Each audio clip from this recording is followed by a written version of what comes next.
السلام عليكم. طبعا انا عامل فيديو علشان ابارك للاهلي وجمهور الاهلي اللي انا واحد منهم على بطولة اللي كسبناها امبارح في بطولة في الانتر كونتيننتال، ودي بصراحة يعني بمسماها اللي هي بطولة نص الارض. بصراحة الاهلي يستاهل. بس انا بصراحة عامل الحلقة دي مش بس عشان ابارك للاهلي ولا جمهوره. انا عندي شوية رسائل كده محتاج ابعتهم لكذا حد يعني. اولا وده المهم جدا بالنسبه لي، الاهلاويه اللي امبارح اتصدمت فيهم يعني على مدار الكام يوم اللي فاتوا، الاهلاويه اللي كان عندهم شك ولو واحد في المليون ان ممكن الاهلي يتغلب امبارح او ان الاهلي يكون وحش. والله من يوم ما اتحط تاريخ البطوله دي او الماتش ده بتاع امبارح وانا عندي اليقين التام ان الاهلي هيكسب وهيعمل ماتش حلو قوي. يقول لك العين فيه العين، مش عارف ايه، العين ما بتعلاش عن الحاجب. الاهلي عدى بقى ماتش السوبر الافريقي والاهلي كان سيء جدا واتغلب.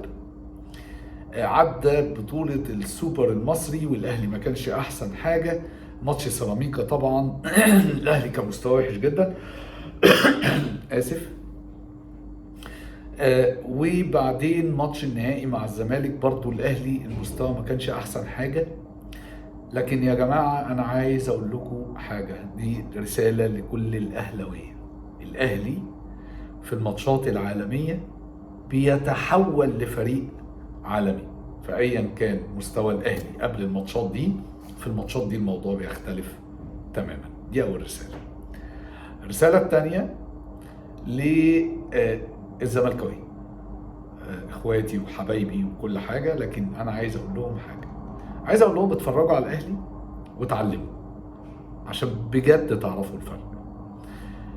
لازم تفهموا ان ثقافة الاهلي مختلفة تماما عن ثقافة كل الاندية المصرية، الزمالك وغير الزمالك، بس انا بتكلم على الزمالك اللي هم عايزين يقولوا على نفسهم هم الغريم او هم المنافس بالنسبة لي، وانا شايف انه ده مش طبيعي ومش حقيقي. ومش بقول كده مكايدة، على فكرة احنا اكبر من كده بكتير، وانا كاهلاوي اكبر من ده بكتير علشان اقول. بس فعليا يا جماعة مش منطقي ان الزمالك يكون منافس، بس مش دي القضية. انت لو عايز تكون فعلا منافس ضروري تبص على الاهلي وتتعلم، ضروري تبص على اعلام الاهلي وتتعلم. الزمالك في يوم من الايام اخذ بطولة سوبر افريقي في سوبر مصري، الاعلامي خالد الغندور في قناه الزمالك طلع قال احنا نقفل بقى، احنا ايه يا جماعه اتعشت كده ونقفل وبتاع، احنا ناخد كل اسبوع بطوله ولا كل اسبوعين بطوله، كفايه كده ومش كفايه كده. امبارح احمد شوبير في قناه الاهلي طلع بعد المباراه على طول قال احنا ما بنشبعش ابدا ومبروك بس عايزين تاني.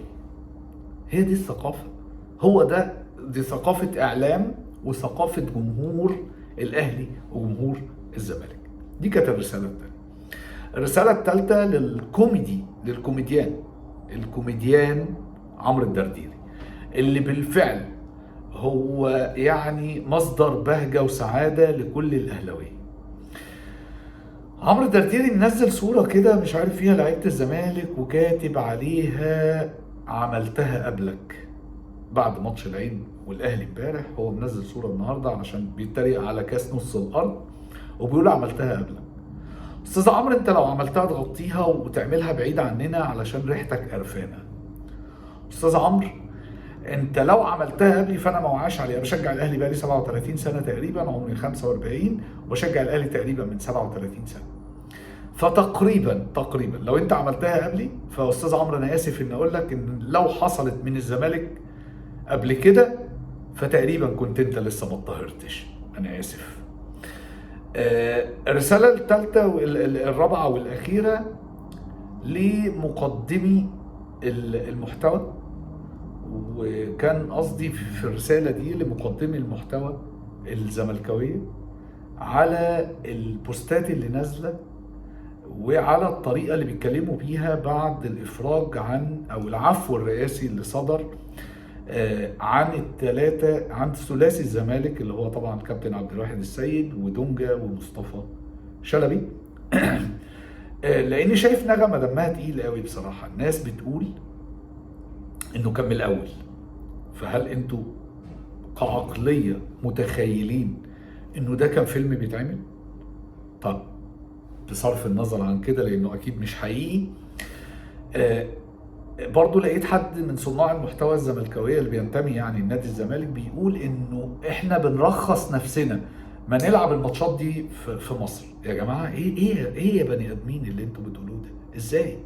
ويعني ايه بنرخص نفسنا؟ الاهلي بيطلع يلعب في كل حته وما بيرخصش نفسه، الاهلي بيطلع يلعب في كل حته وبيدخل باحترامه وبيخرج باحترامه. انت ليه مش قادر تواجه نفسك ان لعيبتك اللي غلطت؟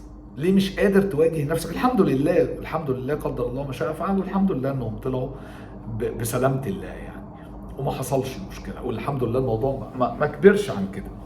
لكن ما تقوليش بقى انه احنا بنرخص نفسنا عشان بنروح نلعب. يا جماعه غلط. ريال مدريد، برشلونه، الدنيا كلها بتطلع تلعب بره البطولات دي، ومنهم بيلعب في البطولات دي بيلعب في الخليج، منهم بيلعب في السعوديه، ومنهم بيلعب في الامارات، منهم بيلعب في قطر. ايه القله في كده لما تدخل باحترامك وتخرج باحترامك قضيف؟ والناس ما بيأثروش معانا في اي حاجه، الناس ما بيأثروش معانا في اي حاجه.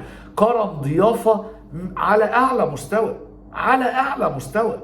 زي ما كان امبارح واول امبارح كان في كرم ضيافه من النادي الاهلي لبعثه فريق العين. هو ده الطبيعي اصلا بيننا وبين بعض كدول عربيه. لكن لما تقول لي اللعيبه بتاعتك تطلع تضرب الراجل، تطلع تتخانق وتطلع تبلطج وتطلع تعمل مشكله، وبعدين انت مشكلتك شايف ان هي كان من الاول انهم يطلعوه، كان من الاول، كان من الاول. ايه يا بيه؟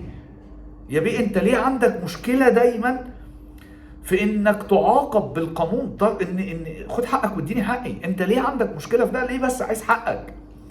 دي كانت الرساله الرابعه اللي كنت حابب اوجهها لمقدمي المحتوى والاعلاميين نادي الزمالك علشان خاطر الحق احق ان يتبع. بس هو ده كل اللي كنت حابب اقوله. مره تانية ومره ثالثه ومليون ببارك، مليون مبروك لجمهور الاهلي، وببارك لنفسي، وببارك للاعيبه النادي الاهلي، وببارك لجهاز الفني للنادي الاهلي ومجلس اداره النادي الاهلي برئاسه المحترم الخلوق الكابتن محمود الخطيب. السلام عليكم.